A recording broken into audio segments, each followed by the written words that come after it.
just a little bit more I want to talk about the whole Chris situation is, I really like Chris a lot, and I really did, and she was really sweet, and we were compatible. She's an INFJ, I'm an INTP. She liked to listen to educational stuff, I did too and stuff. But the thing was, like, this is the thing, is like, one of the things was, like, I know that she really wanted to have a baby with me because she really liked me, especially after she saw I was good at basketball and stuff. But I remember the first time when we tried to get pregnant and she didn't get pregnant, she started to cry, and that made me cry because I thought about what happened with me and Katie when I tried to, I liked Katie a lot, and I wanted to get her pregnant, part because I wanted a baby, so I can get back with my family, and also so I can maybe develop a family with her family, and do all that stuff. So, and I liked her, and so I wanted to have a baby, and it made me cry when she wasn't pregnant, and then Chris cried when she didn't get pregnant the first time, and that made me feel really bad, and it reminded me of myself.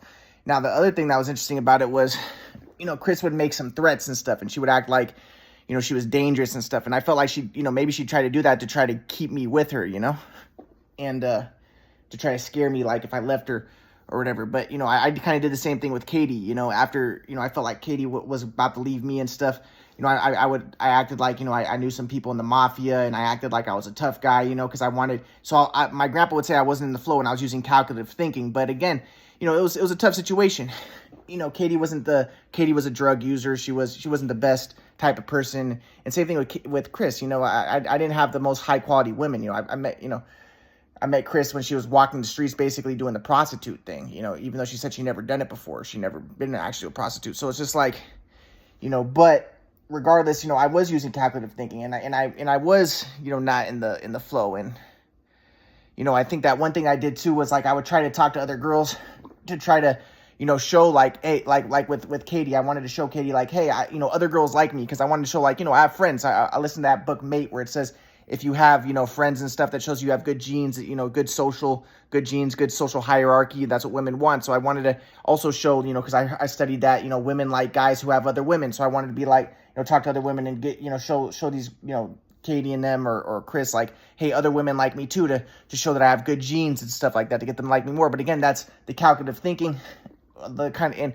my grandpa would say, you don't want to be a beneficial person, you want to be a beneficial presence. And that would be being in the flow and acknowledge, and recognizing, the truth of the situations, and seeing things clearly, and not necessarily believing in Darwinism, because when I believe in Darwinism, that was a bias and an agenda that I had, and it was, and I think slightly built around, I saw myself as Jewish, and I was against religion because I wanted to race mix the white people, but,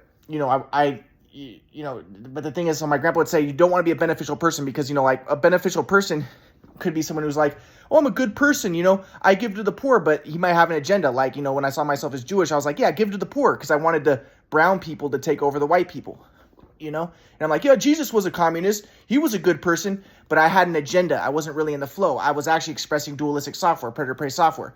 Now, the same thing, so like in the cases with Chris and Katie, also the other thing I recognized is I worried, and my worrying hurt things. Like when Katie, like when I was worried that she was going to have maybe get an abortion, and then I tried to, get her daughter Mila out of the picture by getting mad at Mila, but I tried to make things happen, but it was based around my worrying, and I tried to make things happen. I wasn't in the flow.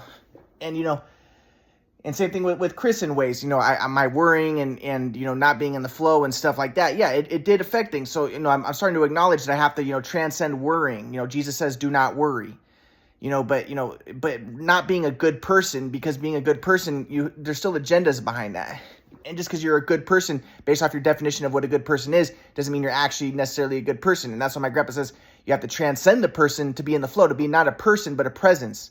When you're a presence, you recognize the oneness of things, and that there is no thing, and that everything's an illusion. So then you transcend the idea that you're a separate person, and that's why my grandpa says it's transpersonal psychology, So and then you can acknowledge, what actually is the most beneficial way to be, and you can have insight into your own psyche and all those types of things. So I felt bad because I know that Chris really liked me and stuff, and I think that I saw myself in her. She tried to scare me in ways, and she did things like, when when I was afraid that that the baby was gonna have birth defects, after she smoked and stuff.